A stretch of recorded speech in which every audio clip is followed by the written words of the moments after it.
রাধে রাধে বন্ধুরা, শুভ সকাল। সামনেই জন্মাষ্টমী, খুব আনন্দ হচ্ছে, সকলেরই জানি।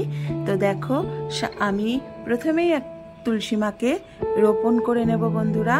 হ্যাঁ, এটাই হলো আমার জন্মাষ্টমীর খুঁটি পুজো। তো এই ছোট্ট টপে তুলসী মাকে রেখে আমি ঘরেই এই কদিন পুজো করি বন্ধুরা, আপ টু নন্দোৎসব অবধি। তো তার জন্যই সবার প্রথম কাজটাই আমি প্রত্যেক বছর এটাই করে থাকি।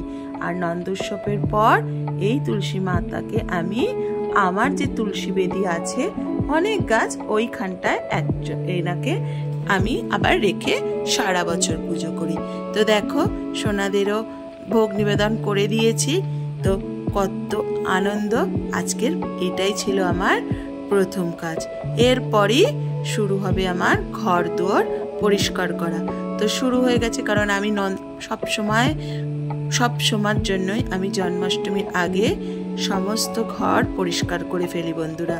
ঘরের ফুল ধোয়া থেকে ঘরের যে যত সামান্যই ঝুল হোক না কেন, প্রত্যেকটাই আমি জন্মাষ্টমীর আগে সেরে ফেলি বন্ধুরা। তারপরেই দেখো, সমস্ত পুতুলগুলোকেও দেখো, দেখতেই পাচ্ছ, সমস্ত ডাস্টিং চলছে। পর্দা ধোয়া, বিছনা ধোয়া, প্রত্যেকটা জিনিস আমি করে ফেলি জন্মাষ্টমীর আগে। এই কাজগুলো হওয়ার পরেই তারপরে আমি চলে যাই বাজার করতে, কারণ এইগুলো যতক্ষণ না পরিষ্কার হয় ততক্ষণ আমি জন্মাষ্টমীর জিনিস ঘরে ঢোকাই না বন্ধুরা। এরপরেই শুরু করব অঙ্গরাগ। তো দেখো, সমস্ত কিছু আগের দিন করে আমি ঘর দোর ঝাড়ার পরে নিয়ে এসেছি। আমার সোনাদের অঙ্গরাগ করাবো বলে কত রকম কালার নিয়ে এসেছি বন্ধুরা। আর এগুলো সবই অ্যাক্রিলিক কালার, তোমাদের আমি শর্ট ভিডিওর মাধ্যমে বলেছি। আর দেখো, এই যে লিকুইডটা দেখতে পেলে, কিছু কালার আমার একটু জমে গেছিল, 2-4টে কালার আগের ছিল, 4-5টা কালার, ওই কালারগুলোকে একটু লিকুইড করার জন্য ওইটা। আর এইটা দেখো, এই পালিশটা আমি বৃন্দাবন থেকে আনিয়েছিলাম। আর এইটা হলো যাতে অনেক দিন কালারটা স্ট্রে করে, এটা বার্নিশটা এসেন্ট পেন্সিল। এই বার্নিশটা দিয়েই আমি সবশেষে অঙ্গরাগের পরে পালিশ করব। তো চলো অঙ্গরাগ শুরু করা যাক। তার আগে আমি আমার সোনাদের প্রসাদ নিবেদন করেছি, ভোগ নিবেদন করেছি। হ্যাঁ, এরপরে পেন্ট রিমুভার দিয়ে আমি তুলো দিয়ে রিমুভ করে নেব সমস্ত পুরনো রঙগুলোকে। আর একটা কথা বন্ধুরা, দেখো, আমি যখন অঙ্গরাগ করে থাকি, আমি বাসিকে ওই 3 দিন, আমার তো 3 দিন মতো লেগেছে, আমি পুজো দিয়ে থাকি। আমি সোনাদের বলি, তোমরা এই কয়দিন বাসিতেই থেকো, এবং বাসিটাকেই আমি পুজো দিতে থাকি এবং ভোগ নিবেদন করতে থাকি। এই দেখো, শুরু হয়ে গেছে অঙ্গরাগের কাজ। পুরো দেখেছো আমি রিমুভ করে দিয়েছি হেয়ার কালার থেকে, আই কালার থেকে, সম্পূর্ণটা। তারপরে অঙ্গরাগ চলছে।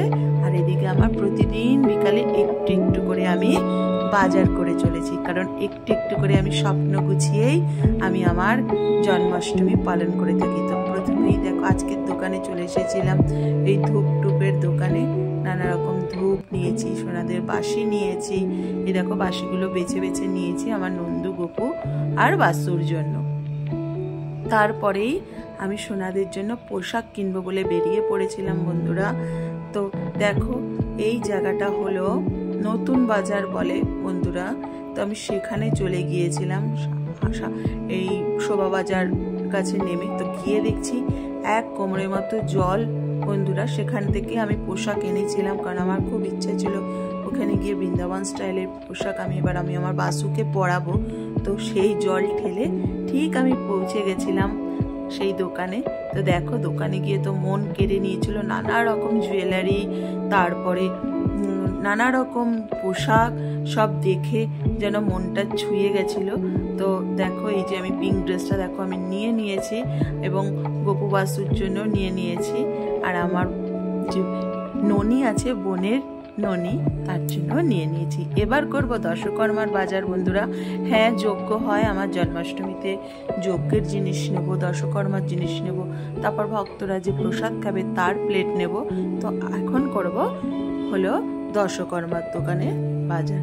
তো এইভাবেই আমি করে থাকি বন্ধুরা। এত আগে থেকে ব্যস্ত হয়ে যায়। আর বলতে বলতেই দেখো, এই যে দিদি ভাই সম্পূর্ণ নিরামিষভাবে দেখো রাধা মাধব সেবা করেন, উনি শুধুই এই কেক রেখে থাকে।